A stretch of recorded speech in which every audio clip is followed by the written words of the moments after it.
Hello everyone, I hope you are all doing well. So our topic today is the difference between the lifestyle in Morocco compared to the USA. According to my modest knowledge of the American lifestyle through films, program, report and social media, I will give my personal opinion on the most important basic axes such as education, family and food. I will start with education. The educational paths are similar but not the same. The degree paths are different. For example, middle school, not in Morocco, college, is what in America we call middle school or junior high. You may need to start collecting your grades, transcripts from your last year of middle school for consideration for USA collect entry. High school Morocco has 3 years and USA has 4. To enter as freshman college in the USA will want to see your last 4 years of academic performance. College bachelor's degree license program in Morocco you get the license after 3 years and the USA a bachelor's degree requires 4 years. Family. Moroccan family are traditionally very close-knit and they do everything together. They know a lot about each family member because they share everything and they also know a lot about their neighbors and coworkers. Unlike the USA, where they don't have this strong family bond, when the young woman or young man reaches the age of majority, they become completely independent from their family. No one is different to the other.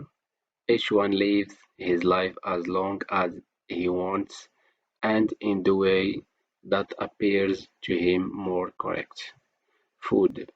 Most Americans consumed fast food, unlike Morocco, which has a culture of cooking and completing on one table during 18 times, without mention other habits such as couscous every Friday and other.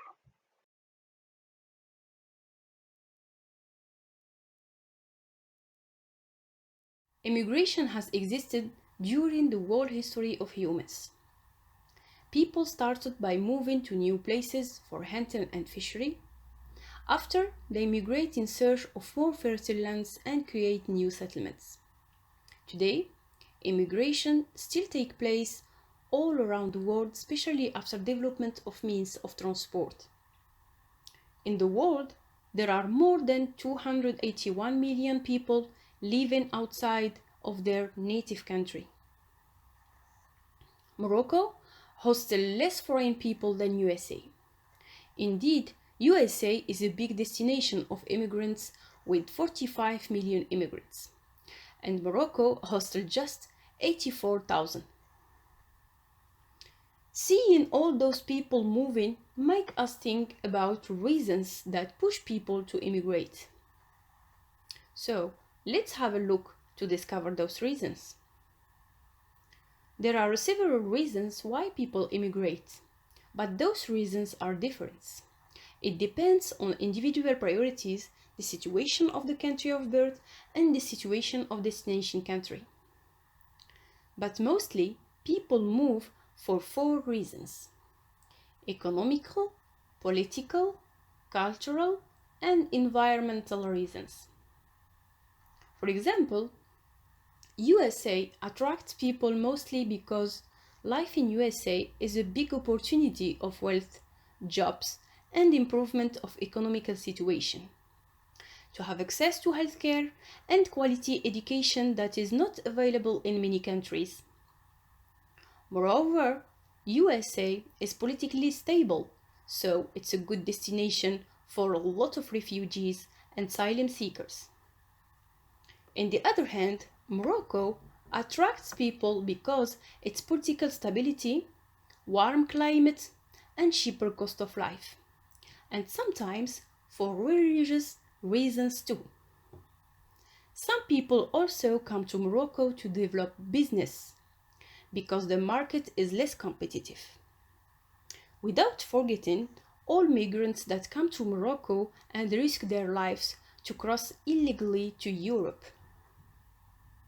Of course, because of the economical situation of the both countries, USA is more confronted to clandestine immigration. And in contrary, a lot of Moroccans leave their country even if in illegal way to have better conditions of life. Even if USA is more concerned than Morocco by immigrants' rights, immigrants still suffer from discrimination. On the other side, in Morocco, European, American, and Middle East immigrants or expats are very good treated because they participate to develop the economy. But unfortunately, immigrants coming from Africa suffer from racism and discrimination. While there are a lot of problems related to immigration, it's necessary to recognize that immigrants are breathing a new life in the economy, shape labor markets, and build a dynamic society.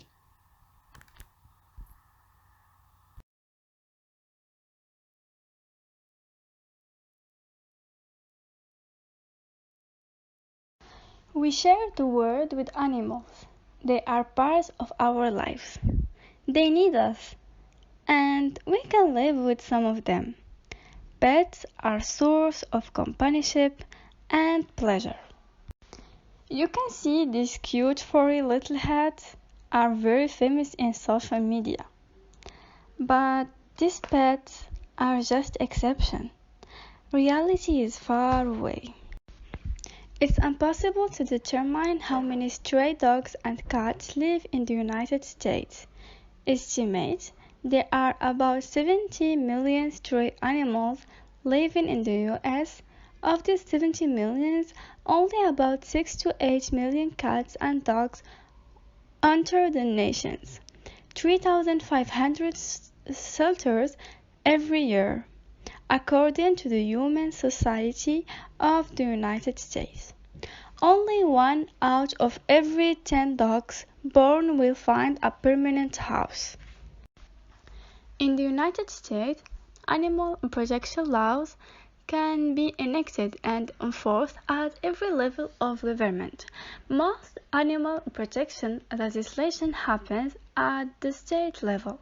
There are also a handful of federal animal protection laws. Additionally, some cities and countries pass ordinances to protect animals. We can find the 3 laws to protect animals. The first one, the Animal Welfare Act. The Animal Welfare Act mainly involves animals kept at zoo and used in laboratories, as well as animals who are commercially bred and sold like those in puppy mills. The second law is 28-hour law.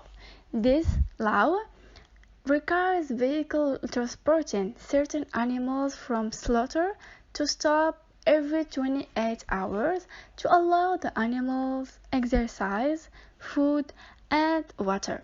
The last law is the Human Slaughter Act or the Human Method of Livestock Slaughter Act. This law requires that animals be stunned into unconsciousness before slaughter to minimize pain. Each year, more than 100 million animals, including mice, frogs, dogs, rabbits, monkeys, fish, and birds, are killed in US laboratories due to animals testing.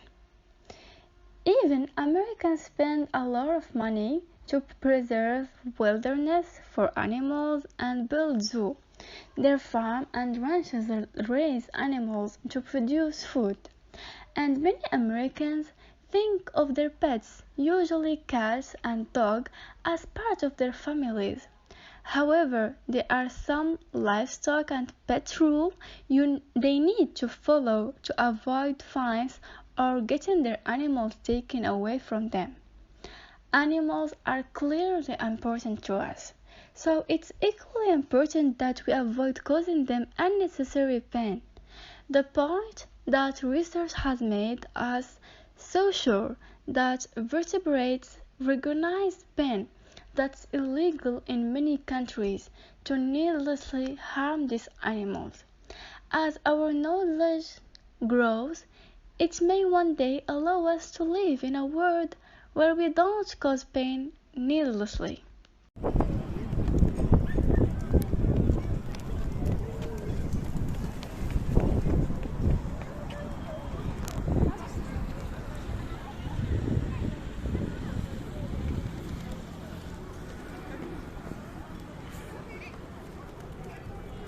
Hello everyone, today I'm recording myself as a part of a team project to stamp the end of an incredible journey that we started 2 months ago with Ms. Zainab, our distinctive teacher.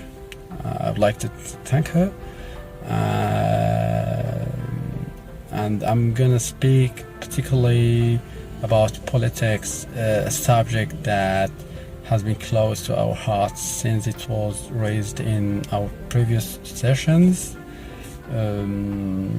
We've dwelled on the US political system, how the rules are set, voted, and implemented, and the three branches that run the whole process.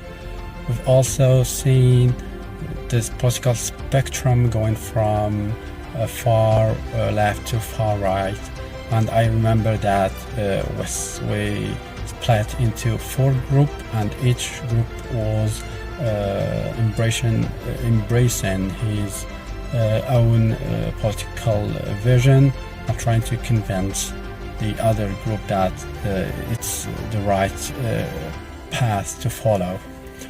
And what strikes me is the fact that the majority was supporting left-wing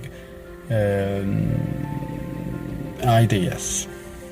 So tonight I would like to be more specific and try to answer the following question: does our age affect the way we vote, and do our political vision and ideas change as we got older?